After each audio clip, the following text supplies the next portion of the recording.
So my header tank there, that was full of gunk cream. You see I've been topping it up. I put the heater on and stuff there, so I need to top it up again. So as you top up the coolant, you squeeze this pipe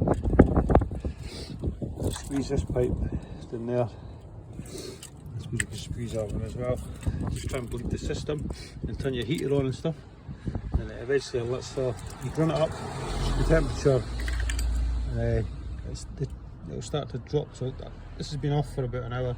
You see it's dropped, so I'm going to top it up again, back up to the full mark here. See, that's just part of the bleeding process, which may take a wee while. So the part, so it's under here, so that's your heat shield.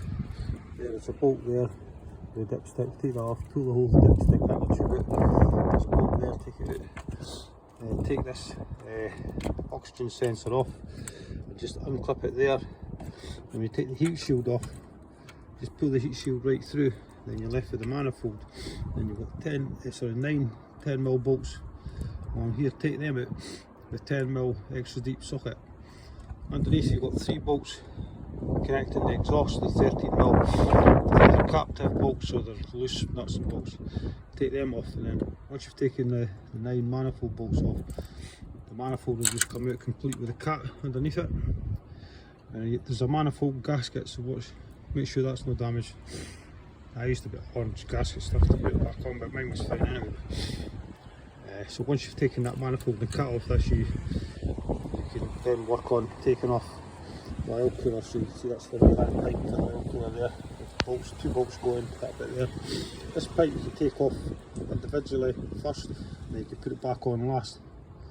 And you've got, this is one of the coolant pipes, so you just make sure that the coolant O-rings are seated properly. And the way to check that is before you put the manifold back on, you squeeze this pipe, top up your header tank, and squeeze this pipe.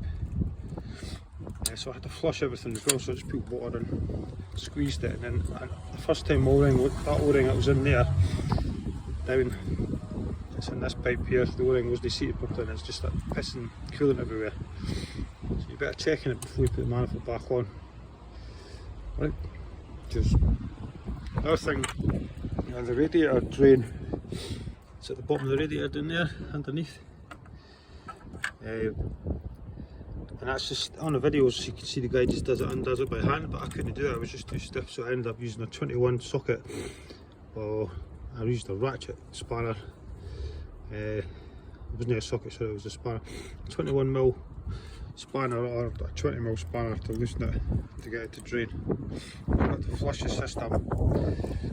So you put the flusher in, run it up to temperature, let it cool down a bit, drain it, and then you've got to re-top it up again. I put flush in the oil as well, and then drained it, and then re-topped up in the oil. So it's got new coolant in the oil, so I just need to top up that coolant.